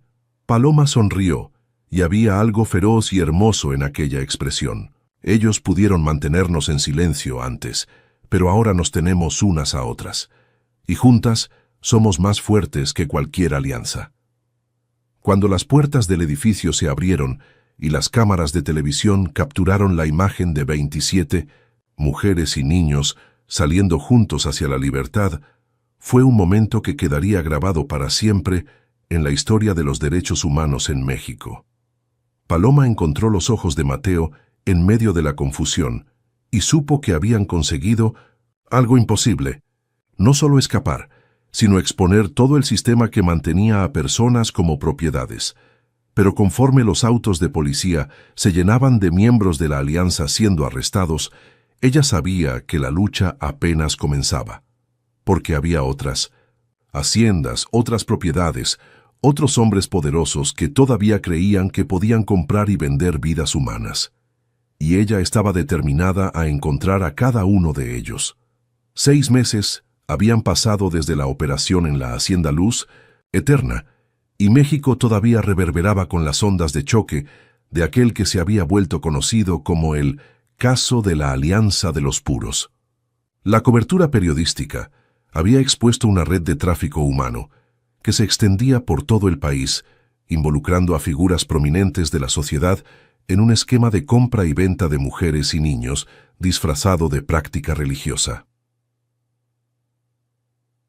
Paloma. Estaba de pie frente al espejo del baño de su nuevo apartamento, un lugar más pequeño y discreto en la Condesa, observando los cambios en su propio rostro. Los últimos meses habían sido una montaña rusa de testimonios judiciales, sesiones de terapia en grupo, entrevistas con la prensa y el proceso lento y doloroso de reconstruir no solo su propia vida, sino ayudar a otras mujeres a reconstruir las suyas. Se había convertido, casi sin darse cuenta, en la voz no oficial de las sobrevivientes. Su rostro todavía estaba protegido por órdenes judiciales, pero su historia era conocida por millones de personas. El libro que estaba escribiendo, Voces del Silencio, un viaje de la oscuridad al amor, ya tenía editoriales de todo el mundo interesadas en publicarlo. ¿Estás lista?, preguntó Mateo desde la puerta de la habitación. Él vestía un traje oscuro, el cabello peinado hacia atrás, y había algo diferente en sus ojos, una madurez que venía de haber enfrentado a sus propios demonios familiares y elegido el lado correcto de la historia. «Estoy lista». Paloma ajustó el vestido azul marino que había elegido para la ocasión. Era el día del juicio final de algunos de los miembros más prominentes de la alianza, incluyendo al doctor Ortega y 3 jueces, que habían usado su posición para encubrir las actividades del grupo. La relación entre ellos había pasado por una transformación profunda en los últimos meses. El trauma compartido los había unido de forma aún más intensa, pero también había traído desafíos que ninguno de los dos había anticipado. Paloma sufría de pesadillas frecuentes, episodios de ansiedad severa cuando se sentía confinada y una necesidad obsesiva de saber dónde estaba Mateo a cada momento. Mateo, por su parte, luchaba contra sentimientos de culpa por no haber conseguido protegerla, rabia hacia su padre y un miedo constante de que ella pudiera ser blanco nuevamente. La terapia de pareja se había vuelto una parte esencial de sus vidas. La doctora Julia Ramírez, una psicóloga especializada en trauma, los ayudaba a navegar por las aguas turbulentas de la recuperación juntos. «El amor de ustedes es real», había dicho en una sesión reciente, «pero necesitan aprender a separar lo que sienten el uno por el otro de lo que sienten sobre todo lo que ocurrió. Paloma, tu amor por Mateo no es resultado de condicionamiento. Y Mateo, tu deseo de proteger a Paloma no puede convertirse en otra forma de control». Camino al tribunal, recogieron a Ana y su hija, Sofía. Ana se había convertido en una de las amigas más cercanas de Paloma, y juntas habían fundado una organización no gubernamental llamada Red de Resistencia, para ayudar a otras sobrevivientes de tráfico religioso. Sofía, ahora con 5 años, estaba floreciendo en su nueva vida, asistiendo a una escuela normal y haciendo terapia lúdica para procesar sus traumas. «Tía Paloma», dijo Sofía desde el asiento trasero del auto, «¿hoy es el día que los hombres malos van a la cárcel?» «Sí, querida, hoy es el día de la justicia. Y ya no podrán lastimar a otros». «¿Niños?» Paloma intercambió una mirada con Mateo. ¿Cómo explicar a una niña de 5 años que la justicia era más complicada que eso? Que incluso con los arrestos todavía había otras redes operando, otros hombres poderosos que creían poder comprar vidas humanas. «Vamos a hacer todo lo que podamos para que eso no suceda», respondió finalmente. El tribunal estaba lleno, Periodistas, activistas, familiares de las víctimas y curiosos llenaban cada banco disponible. Afuera, manifestantes cargaban carteles con frases como «Justicia para las voces silenciadas» y «Nunca más propiedad». Héctor estaba sentado en las primeras filas, visiblemente envejecido por los últimos meses. Su cooperación con las autoridades había sido fundamental para desmantelar la red de la Alianza, pero también había costado su carrera, su reputación y casi su relación con su hijo. Había perdido todo, pero ganado algo que no tenía desde 1900, hacía décadas, la oportunidad de hacer lo correcto. Cuando Paloma fue llamada para dar su testimonio final, el tribunal quedó en silencio absoluto. Ella caminó hasta el podio con pasos firmes, sin velo esta vez, el rostro descubierto para que todos pudieran ver quién era realmente. «Mi nombre es Paloma Vega Mendoza», comenzó, la voz clara resonando por el recinto. «Pero durante 17 años fui conocida solo como Esperanza Luz, un nombre que me fue dado por hombres que creían tener el derecho de nombrar, moldear y poseer a otros seres humanos». Contó su historia una vez más, pero esta vez fue diferente. Ya no había vergüenza en su voz. Ya no había el peso de la víctima en sus hombros. Había solo una mujer fuerte, contando su verdad para que la justicia pudiera hacerse. Los acusados intentaron convencerme de que el amor que siento por mi marido era artificial, programado por años de condicionamiento, pero estaban equivocados. Encontró los ojos de Mateo entre el público. Lo que siento por él es la primera cosa completamente real y libre que elegí en mi vida, y nadie, ni estos hombres ni cualquier sistema de opresión, puede quitarme eso. Cuando terminó, hubo algunos segundos de silencio total. Entonces alguien comenzó a aplaudir. Pronto, todo el tribunal estaba de pie ovacionando no solo su valor, sino su transformación de víctima a sobreviviente, de propiedad a ser humano libre. El juez, visiblemente emocionado, dictó las sentencias. El doctor Ortega recibió 20 años de prisión por tráfico humano, cárcel privada y asociación criminal. Los otros miembros de la alianza recibieron penas que variaban de 15 a 25 años. Era una victoria significativa, pero Paloma sabía que todavía había mucho trabajo por hacer. Después del juicio, hubo una recepción en el hotel donde muchas de las sobrevivientes se reunieron. Era surrealista ver a aquellas mujeres que, meses antes, estaban presas en celdas, quebradas y desesperanzadas, ahora conversando, riendo, haciendo planes para el futuro. Algunas habían vuelto con sus familias, otras estaban reconstruyendo vidas independientes, muchas se habían involucrado en el trabajo de activismo y ayuda a otras víctimas. «¿Sabes qué es lo más increíble de todo esto?», dijo Ana a Paloma, mientras observaban a Sofía jugar con otros niños en un rincón de la sala. «No es solo que escapamos, es que nos transformamos en algo que ellos nunca imaginaron que podríamos ser, libres de verdad». Más tarde aquella noche, Paloma y Mateo caminaban por el Paseo de la Reforma. La avenida estaba casi desierta, solo algunas parejas y noctámbulos aprovechando la brisa nocturna. Habían hablado poco desde la salida del tribunal, ambos procesando las emociones intensas del día. «¿Te arrepentiste?», preguntó Paloma de 1900. «Repente. ¿De qué?». «De haberte casado conmigo, de haber entrado en esta locura. Tu vida era mucho más simple antes de conocerme». Mateo se detuvo, girándola para mirarlo. «Paloma, mi vida antes de conocerte no era vida, era apenas existencia. Tú me enseñaste lo que es amar de verdad, lo que es luchar por algo más grande que uno mismo.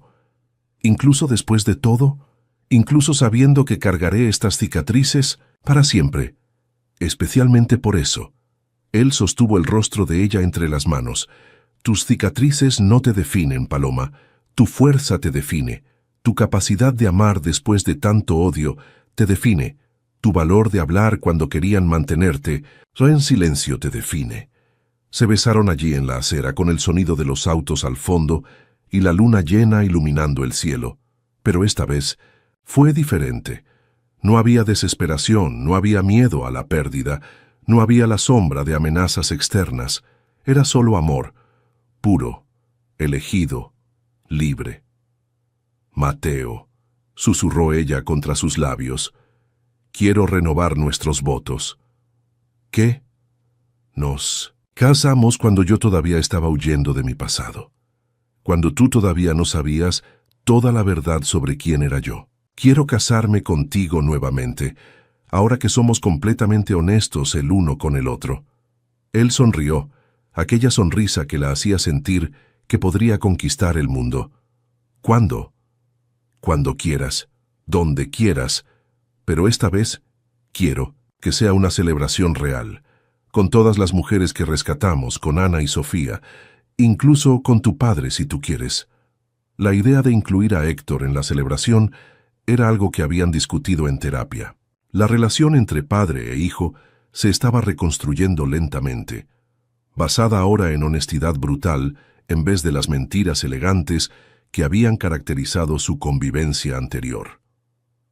3 meses después, en una mañana soleada de primavera, se casaron nuevamente en una ceremonia íntima en el Jardín Botánico de Chapultepec.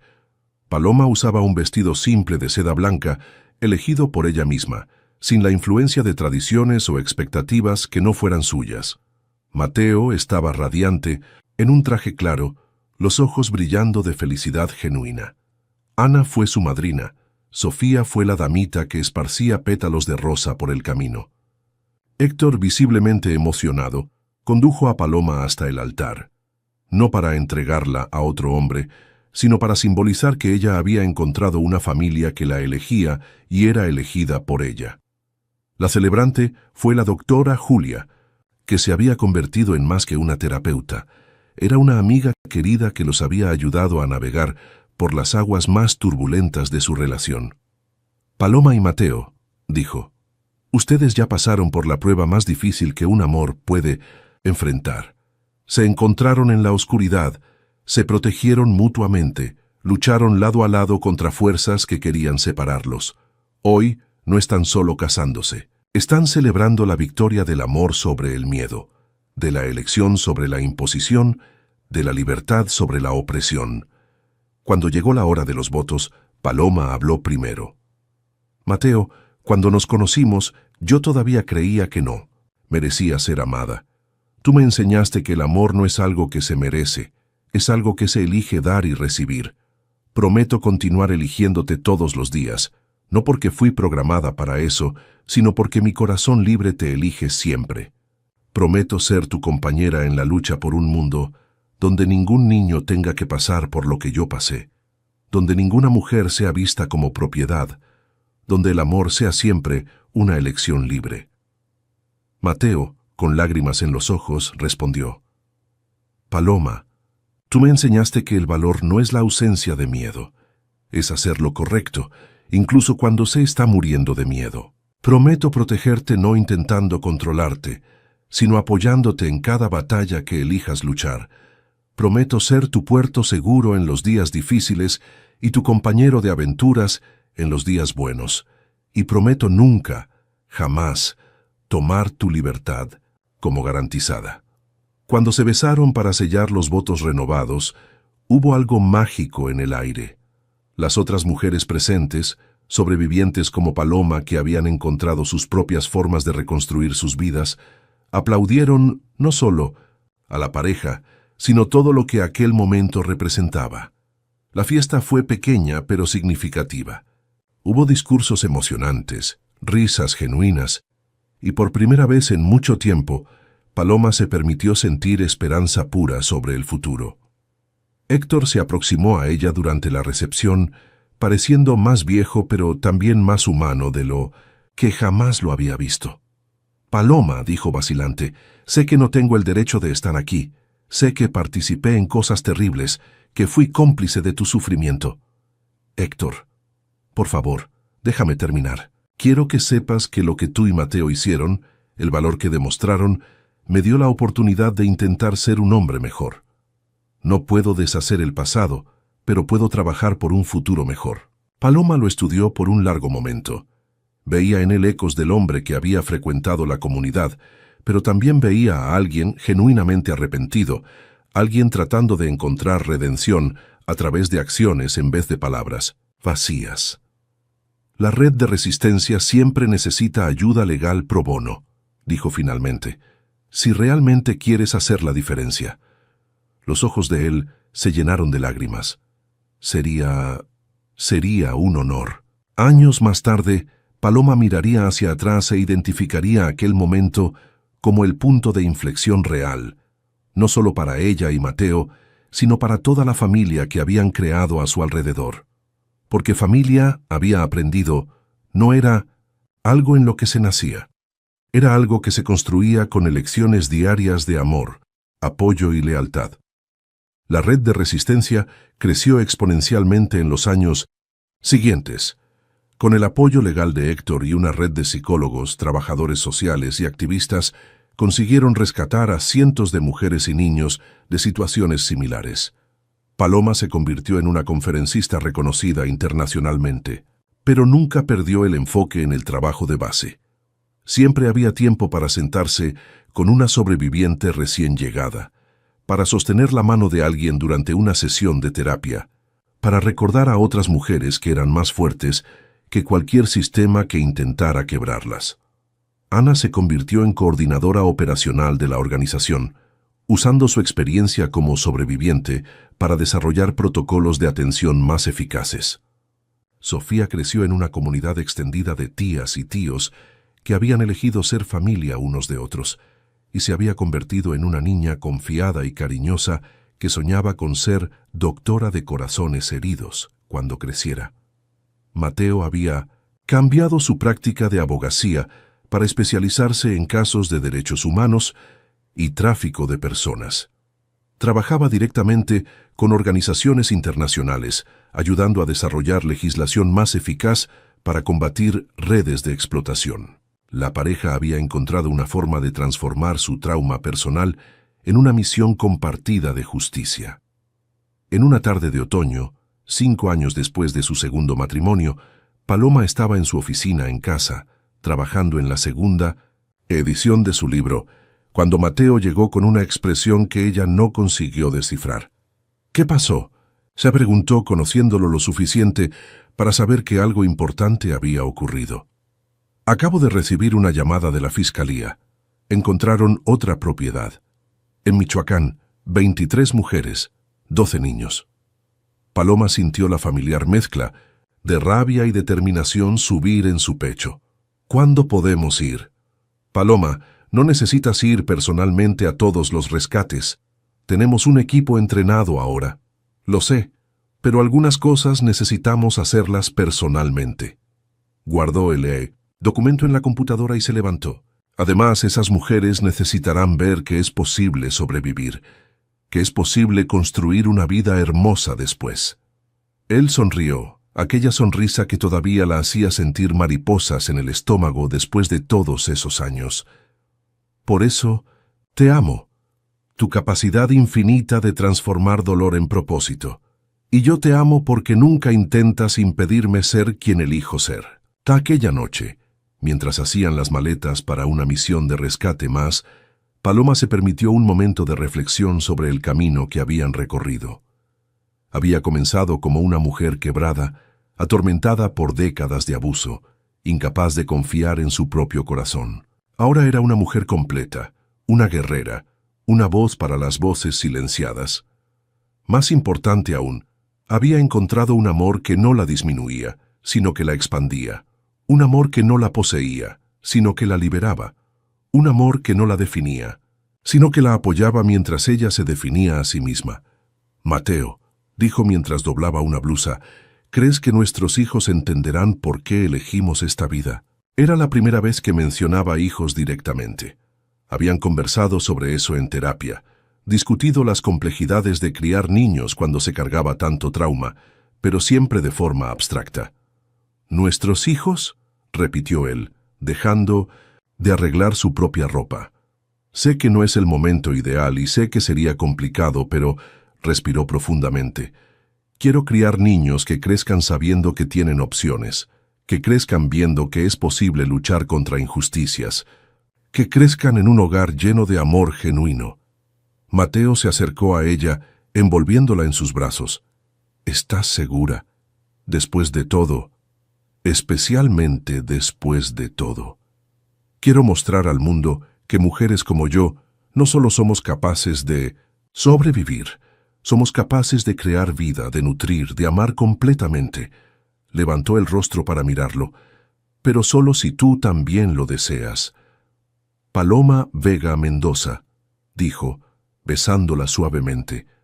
No hay nada en este mundo que yo desee más que construir una familia contigo. 6 meses después, en una mañana soleada de verano, Paloma descubrió que estaba embarazada.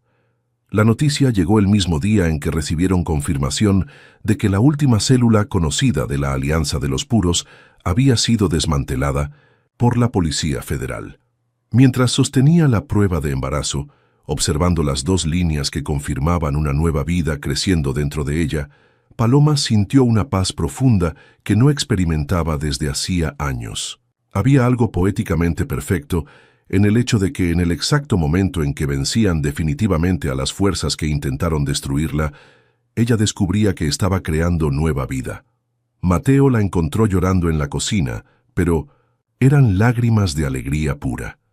¿Es real?, preguntó viendo la prueba en sus manos. Es real, y es nuestro, y es elegido. Se abrazaron allí, en la cocina del apartamento que se había convertido en un verdadero hogar, sabiendo que estaban a punto de embarcarse en la mayor aventura de sus vidas.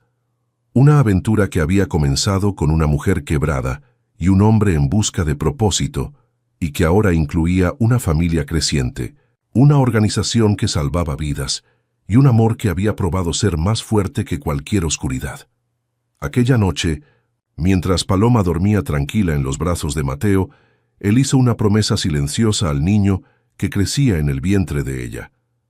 Crecerás libre, crecerás amado, crecerás sabiendo que elegir es un derecho, no un privilegio. Y si algún día alguien intenta decirte que eres propiedad de otro ser humano, tendrás una madre que enseñó al mundo entero que eso es mentira.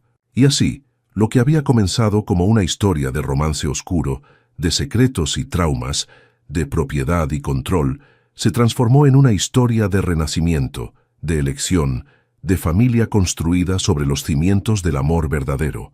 Porque, a veces, las historias más hermosas nacen de los lugares más oscuros. Y a veces, el amor no solo conquista todo, lo transforma todo, creando luz donde antes solo había sombras, construyendo esperanza donde antes solo había desesperación, plantando semillas de futuro en suelo que parecía eternamente estéril. Paloma y Mateo habían aprendido que el amor no salva, como ella había escrito en la dedicatoria de su libro, pero el amor permanece, y en la permanencia, en la elección diaria de continuar amando incluso cuando es difícil, incluso cuando es aterrador, incluso cuando el mundo intenta convencerte de que no es posible, en esa permanencia reside el verdadero milagro. Habían encontrado no solo el uno al otro, sino una forma de transformar sus cicatrices en sabiduría, su dolor en propósito, su amor en una fuerza que cambiaba el mundo, una vida salvada a la vez. Y esa, quizás, sea la definición más verdadera de un final feliz, no la ausencia de conflicto, sino la presencia de elección. La certeza de que no importa lo que el futuro trajera, lo enfrentarían juntos, libres y por elección propia.